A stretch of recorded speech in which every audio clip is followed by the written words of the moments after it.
1991, Nirvana hurle son Smells Like Teen Spirit. Numéro 1 des charts de l'année, le morceau sent l'hormone de croissance. Il est issu du deuxième album du groupe. À l'époque, c'est un choc musical, mais pas seulement. Nevermind, peu importe, en français, exprime une révolte et devient la bande-son de toute une génération. C'était justement de nouveau un peu de violence, d'énergie et un retour aux sources. 20 ans après, la rage et les riffs de Kurt Cobain, le chanteur au non-look revendiqué, inspirent toujours la musique, la littérature, la mode et la jeunesse.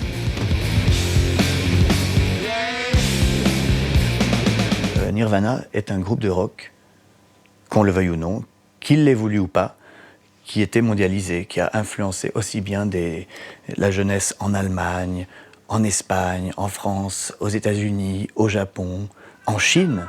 Nirvana, c'est d'abord son leader, Kurt Cobain, une voix rocailleuse, une guitare énervée, des textes désespérés qui marquent une rupture dans l'histoire de la musique. Il réveille le rock, qui s'appelle désormais le grunge. Dès 1991, l'engouement est planétaire, 30 millions d'albums se vendent. Mais le petit groupe de Seattle ne s'y attend pas. Ce succès aura raison de son leader. Un jour d'avril 1994, la rockstar se suicide à l'âge de 27 ans. Une icône est née et son esprit entra pour longtemps la pop culture. Frédéric Becbédé est fan des textes de Kurt Cobain, un descendant d'Arthur Rimbaud qui a laissé sa trace dans la littérature de ces 20 dernières années. Il y a une romancière que je vais peut-être retrouver si vous me suivez, par ici, qui s'appelle Mian Mian.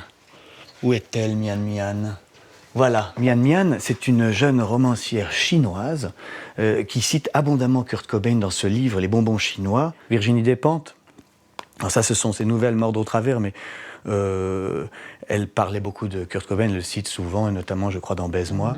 Autre porte-voix du grunge, Gus Van Sant, sorte de jumeau cinématographique de Cobain. En 1991, il réalise My Own Private Idaho, mettant en scène les errances, la fragilité et la beauté d'une jeunesse en quête de sens. Le réalisateur racontera même les derniers moments de la star dans Last Days.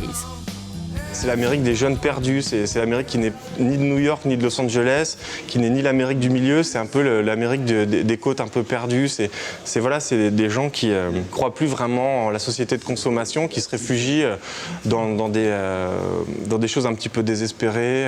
C'est aussi une génération qui a grandi dans un excès de liberté et qui est un peu perdue dans cette immense liberté. Cette énergie du désespoir touche les adolescents d'aujourd'hui. Arthur, Lucie et leur bande n'ont pas connu Nirvana de son vivant, mais sont fans depuis toujours. Moi j'ai connu quand mon père écoutait dans la voiture, mais c'était il y a longtemps, quand j'étais en CM1 à peu près. Ouais, il y a un côté rageur et en même temps un côté poétique dans ses paroles. C'est-à-dire que c'est pas des paroles qui sont cadrées ou c'est quelque chose qui venait... on dirait que c'était spontané en fait quand il écrivait et que c'était quelque chose qui venait vraiment de lui en fait. Le son bien dégueulasse, il est bien aussi. Ouais, c'est vrai. C'est vachement pro mec. Ce qui est assez rigolo aujourd'hui, c'est que voilà, on est dans une espèce de reconsidération de ce qu'était le grunge. Il y a toute une tendance qui réapparaît. On parle du retour des années 90. Donc voilà, les tendances s'en vont, reviennent. Et là, effectivement, on voit des groupes aussi bien en Angleterre qu'aux États-Unis qui commencent à s'habiller comme Kurt Cobain à l'époque. Il y a vraiment voilà, toute cette culture qui est recyclée par des gens qui en fait n'étaient souvent pas nés à l'époque de Nirvana et qui aujourd'hui en ont fait presque leur fonds de commerce. Kurt Cobain est devenu une des stars les plus rentables de la planète, devant Elvis et John Lennon, mais dans le contexte actuel de crise mondiale, sa révolte anticapitaliste gronde plus que jamais.